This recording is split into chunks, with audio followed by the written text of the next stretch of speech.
Hello, we are the Voices of Experience, four pals from Toronto, Canada, all of us with quite a few miles traveled already down life's highway. While that may not translate directly into voices of wisdom, we can promise you an entertaining half hour of discussion on a wide range of topics of current interest. So sojourn with us for a while. You'll hear a variety of points of view. You'll be amused, you'll be provoked, you'll be stimulated. Well, thank you very much, Andrew, and welcome everybody. And I'd like to, first of all, say hello from everybody here, which is Sarab Sandhu, Andrew Wood, Al Brown, and of course myself, Mario Kirikitis, who will be moderating this particular session. And today we're going to be talking about a topic that is very, very relevant. It is COVID related, but it is also part of our social fabric, which is sports. Many times people in all society, and you go back to the times of the ancient Greeks and even before that, to the old world, and you see that sports were part of what made a society. And there is no escaping that COVID has affected our society in many ways, but in sports also, it has affected the sports, not only the games, but also the economic side of it. It has brought up certain issues for racism. It has brought up political issues. So today we're going to explore a lot of those aspects. And what I'd like to begin with is this. And over the past 6 months, sports have been basically put onto the back burner. A lot of sports activities, whether that's basketball, baseball, soccer, football, you name it, people can't come to the arenas. There are no ways of being able to participate live in this. So a lot of things have transitioned to a virtual world. But I want to ask and I want to start with Andrew with this question. From an economic standpoint, Andrew, when we look at sports, it is an engine that drives a lot of economic parts of a society. Where do you think, what do you think has been hurt the most from not being able to have sports? Yeah, from not being able to have sports. Well, it's such a bonding thing for people, isn't it? I'm a sports fan. I'm not going to say I'm a good sports fan because I'm more faithful to the winning teams than to the teams the whole time. But we've lost something important. And the three people I'm looking at here, a year ago, we'd have been meeting in a pub somewhere for the big game. Go Raptors, as long as I can get that in. I mean, they still have a chance. But now, of course, here we are in our own little boxes, and the virtual sports that we're seeing on TV that have just picked up. And I'm watching the baseball. I am watching the basketball. It's not the same, of course.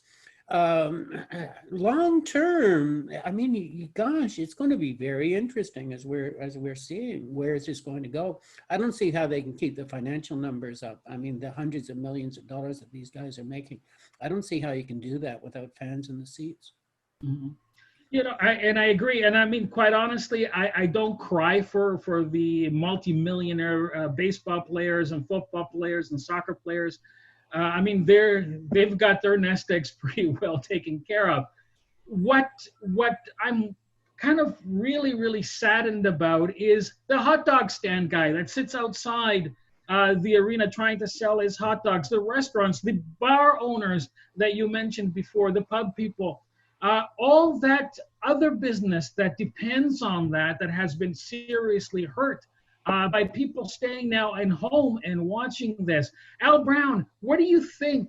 Is there a way that things can change, or are there ways that we can change our economy to be able to fit within this time frame of great tribulation, if you wish, with COVID? Well, I've in terms of the economy, I've heard that some of the purveyors of goodies to the baseball experience have been trying to cope. For example, think of all the peanut farmers that were making bags and making peanuts to be sold in the arenas. I understand that many of them are repurposing their product because they got a lot of them to sell in the stores so that people can purchase them while and consume them while they're watching their games at home.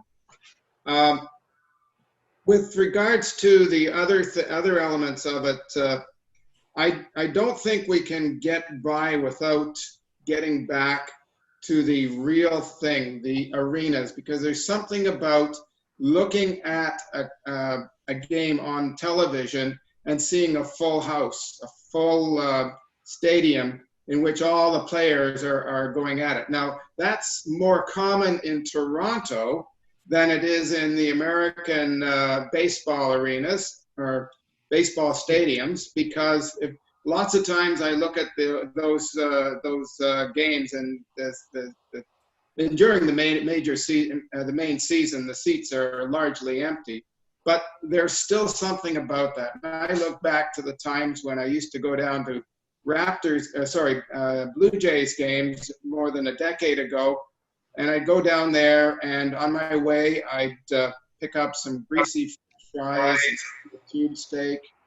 On my way into the stadium to watch the game, it was something else. It was just part of the experience. And when I watch the games on television, I like to see the people in the stands because it makes me feel that I'm part of something as well. When there's nobody in the stands and the players are playing, I think something's missing. You don't get the same crowd appeal, which changes the whole ethos or ambiance, shall we say, in the game. Now, I think sports can survive without the stadiums, at least some leagues, because the reason that the players are given such huge salaries is because their games are televised. Incidentally, the CFL, Canadian Football League, has chosen not to play this year because much more of their revenue actually comes from ticket sales than from television rights. So they've decided for this year at least to close down. As for the States, that's a different game because they're very big sports fans down there. I don't know how they're going to take it because maybe baseball isn't very popular or more games, but they don't play as many football games. And whenever you see a stadium down there at a football game, it's just packed with people. What are those people going to do? How is the game going to appeal to them? And what about all those tailgate parties in the parking lots outside? You know, there's so many implications to this besides what the players are making, what the team owners are making, and the finances and that. It's a whole lifestyle change, really. And when you look back at it, for the last 100 years, sports has been a lifestyle. Spectator sports has been a lifestyle choice for Americans and Canadians. You hear so many stories out of the period from 50 years ago where people would go to baseball games in the afternoon on a sunny day. It's just one of those things where things have changed.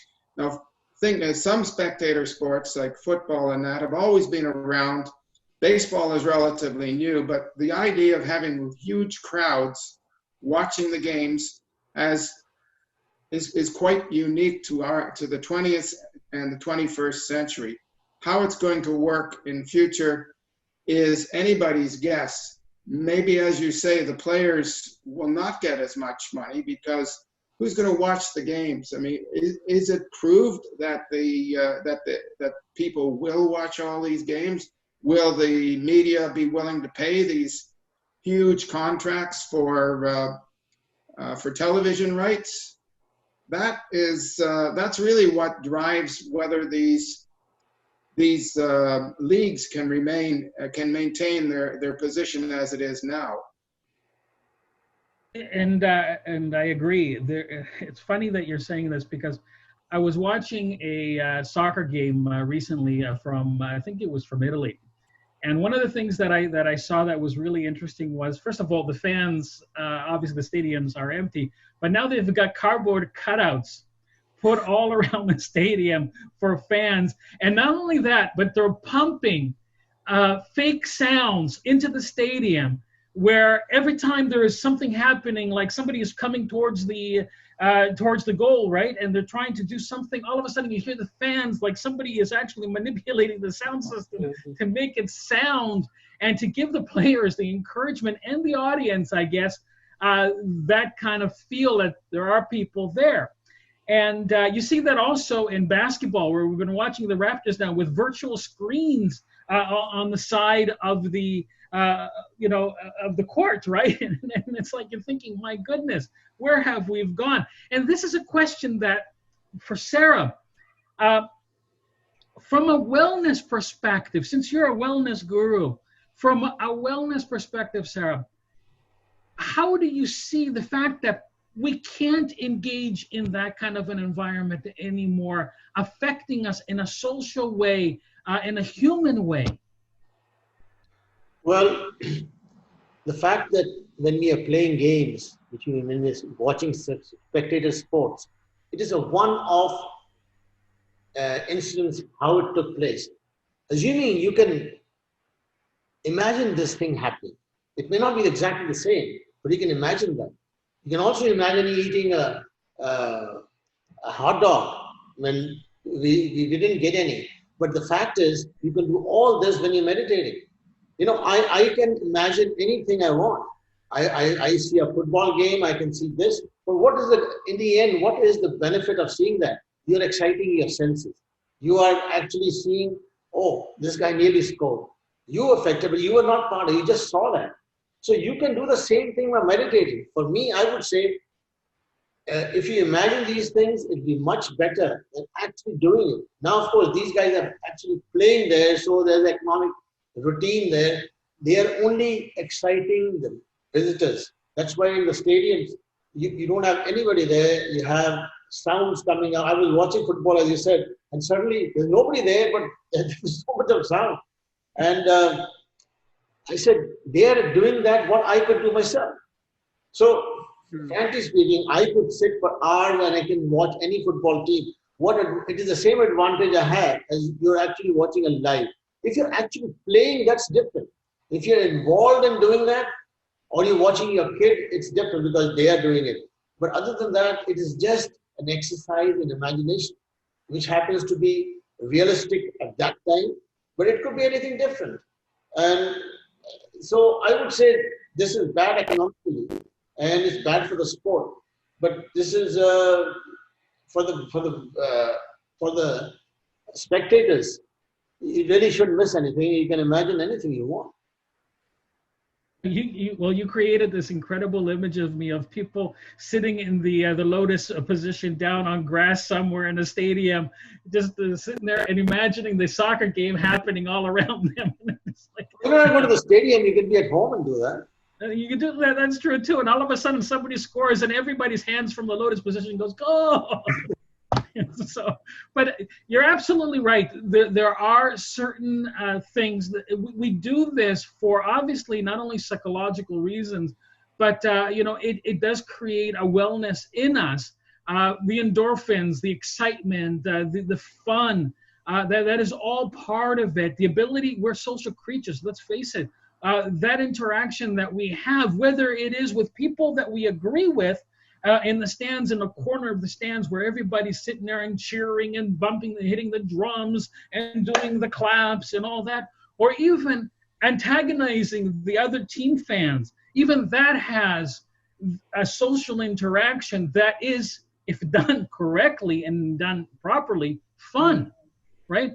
But there is obviously a darker side that can happen, where we can take things a little too far, where emotions take us to a different realm. And I want to discuss, I want to go into that, because we would be remiss if we didn't cover a little bit of a darker perspective, and that is there has been over not only this past year, but several years now, there has been a racial overtone with sports.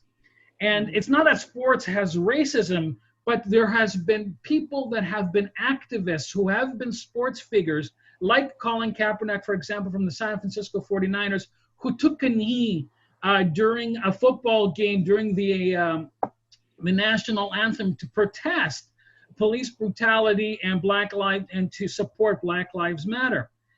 So he ended up losing his career because of that.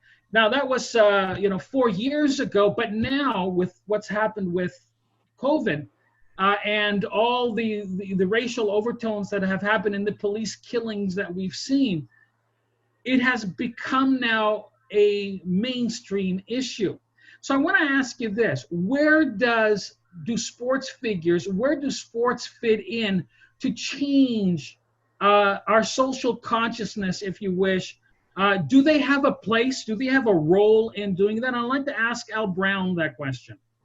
Well, sports figures have for generations trying to involve themselves with the community. You often see stories where sports figures go out to local charities, they show up, sign autographs for kids, go to hospitals, do all this sort of good stuff. So what they're doing now is, to me, only an extension of that, but it is of a more controversial side of it. My personal view is that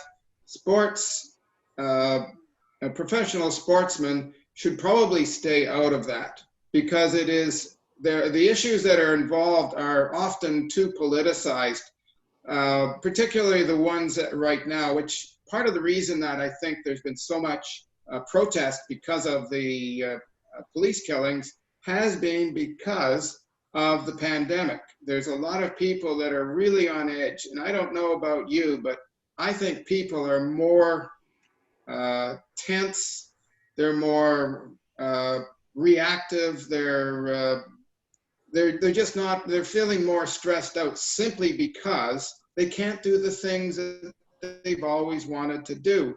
They can't go and relieve their tensions by sitting in the stands and cheering on their team. Imagine you're up in that sports stadium and people are doing the wave, and you're participating and you're shouting out and you're calling the umpire's blind, the umpire's blind, the umpire's blind, screaming your lungs out in watching the game.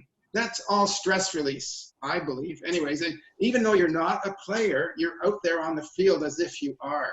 So there's a lot of stress building up. And particularly at the moment, I think the sports professionals need to be careful how they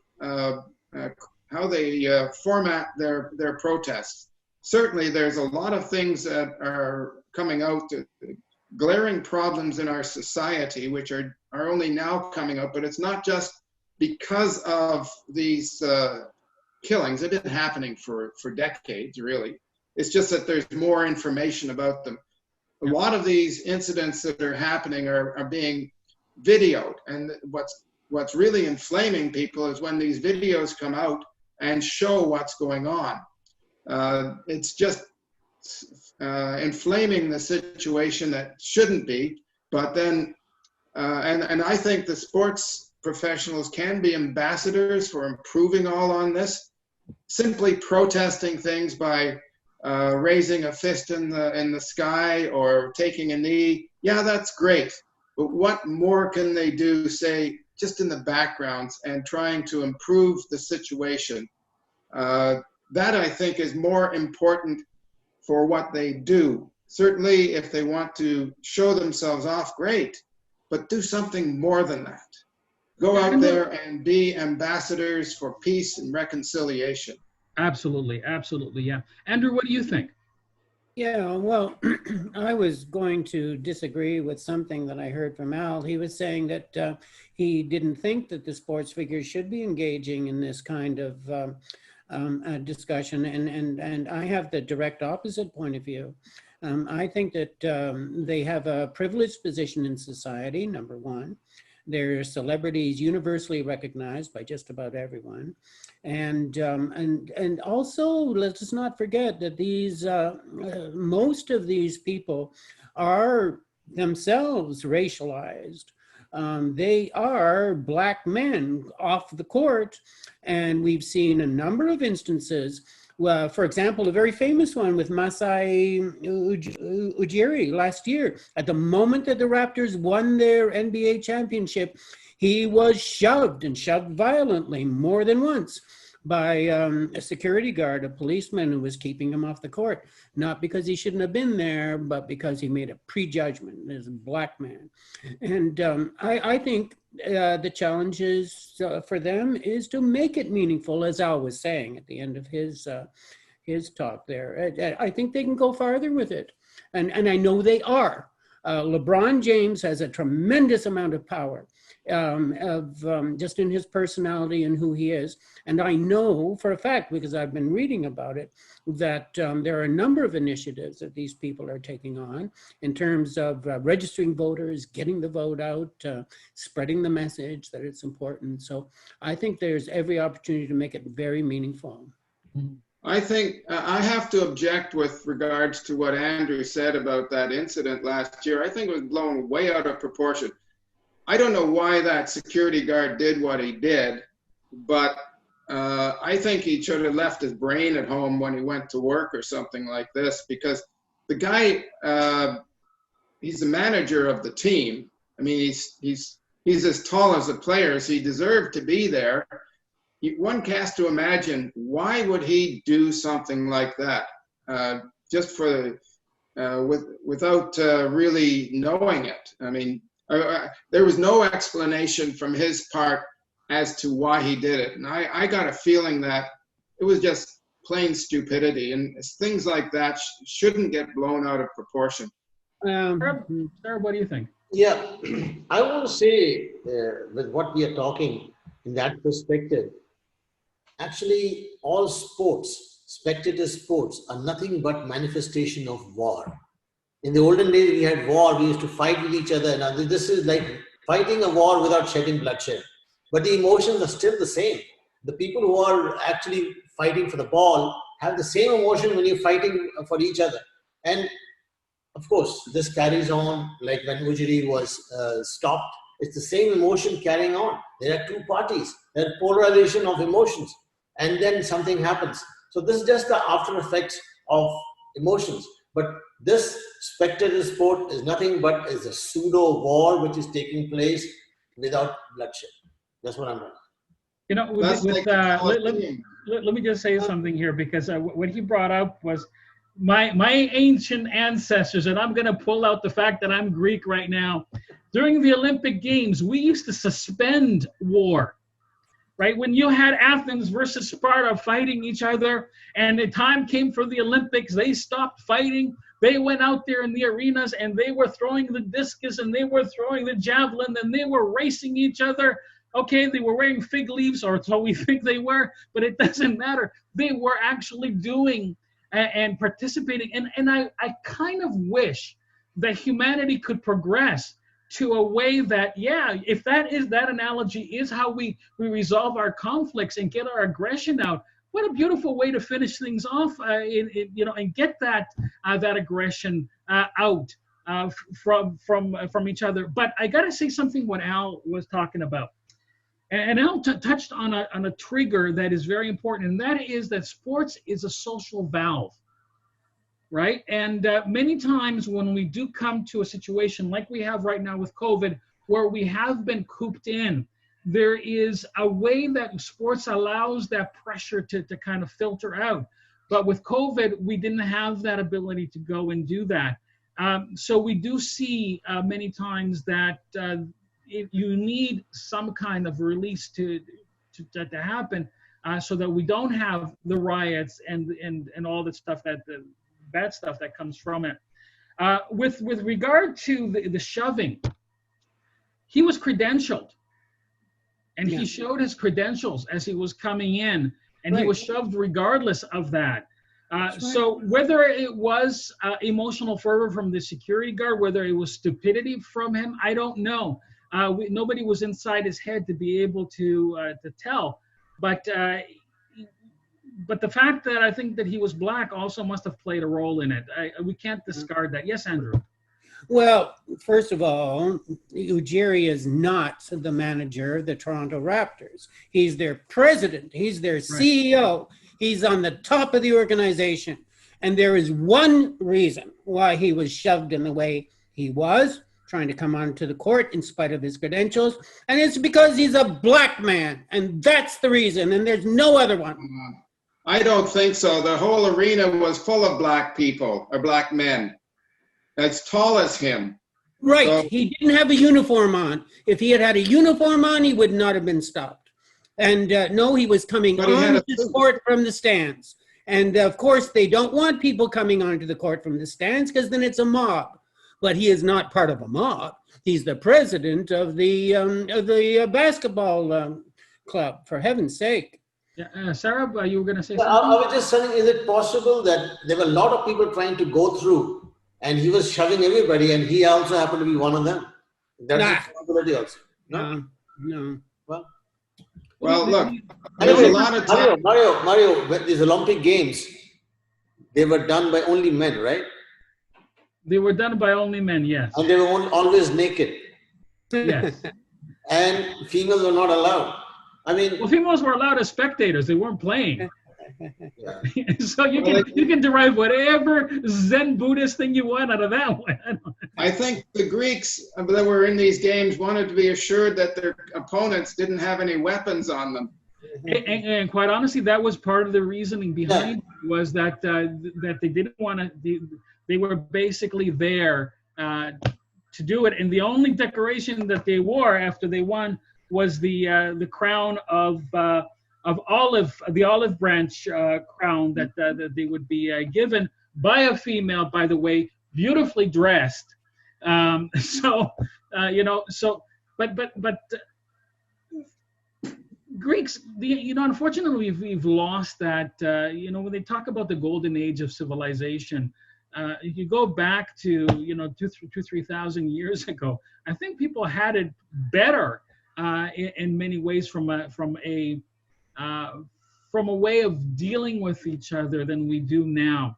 And I got to tell you, with social media the way it is, and with sports being broadcast, and with what Al basically said earlier about us being able to see a lot of this information on our cameras, we see a perspective that has been filmed from one individual, and we try to derive we try to infer, I guess, a lot of the circumstances that came up to that shoving from one angle.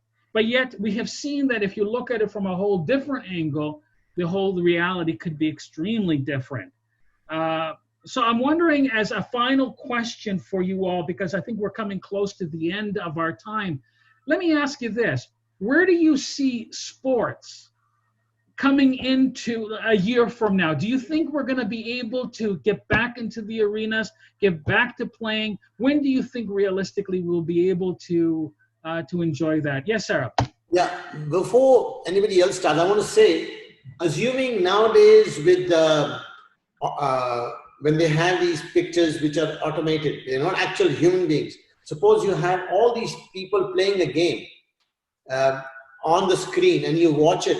What is the difference in that game? That nowadays the games are so realistic on actual people playing. Now they're getting actors also to do the role. You don't know the difference. This is a computer generated picture or this is an actual picture. So when that happens, all the personalities are gone. You can create anything you want. It's just like a game. And then you can have whatever game you want. You want a feel-good game, you can, a bad game, you can do anything. And by the way, before, I must tell you, I'm smelling, I made faki today. Faki, a Greek dish, where, and I've got a soup there ready to go. It's vegetable. It's smelling so nice here. Many of us would get in trouble in high school if we brought faques at school, and a teacher would come out and ask you, "What is this faques?" Well, in the principal's office, that's lentil soup for those of you who don't know what it is. But I love faques. To be honest, it is one of my favorite dishes. Andrew, what about you? Let's talk about the kind of Yeah. last thoughts on this topic. Your question. Were you guys just swearing, by the way? It almost sounded like you were confused with cursing. Isn't that part of sports too? This is a family-oriented podcast. Well, your question, Mario, to address it, I think it's a question without an answer. Like so many things in the world today, it all depends where COVID-19 goes, and how quickly they find a vaccine. I think it's going to be an interesting question if they do find a vaccine quickly and this passes over, if that's going to be business as usual, the way it always had been, or whether some of these changes that have been forced on us because of the pandemic might take on a permanent character. And Al Brown, your final thoughts on this? I think that the major leagues will try and get back to business as usual as quickly as they can. It may not happen next year. I think next year we're going to be still dealing with the virtual games with nobody in the stands. But after that, they're going to want to get back to it as quickly as possible. And who knows, there may be a resurgence of interest just in going, at least temporarily, in going to the stands and seeing the games, because I don't think there's any substitute to going out and watching the players play in person and going down and enjoying the entire experience. The only reason I stopped doing it is because it was inconvenient for me to drive all the way downtown and spend all that money to go see a game. And I can see myself making a choice there saying, no, let's go for the fun of it. Let's go for the experience. To hell with the money. And it is a lot of, and that is part of it as well, is having the fun of being there as a spectator, enjoying, as I said earlier, the interactions with others. And from somebody who has played sports at a pretty good level, I can tell you that there is no substitute. And I'm sorry, Sarah, but I would prefer to kick a soccer ball than to imagine kicking a soccer ball and diving for a soccer ball as a former goalie that I was, right to the corners of that net and getting the ball over the net. Even though I have gray hair, I still dream in that way sometimes that I'm still in front of a goal, protecting the goal. But I'd like to close this off. Thank you very much, gentlemen, and for participating in this. And again, thank you, Sarah. Thank you, Andrew. Thank you, Al Brown. And thank you all for being part of this. And we will be soon back with another topic, and looking forward to engaging with you all from the voices of Yeah. Bye, everybody.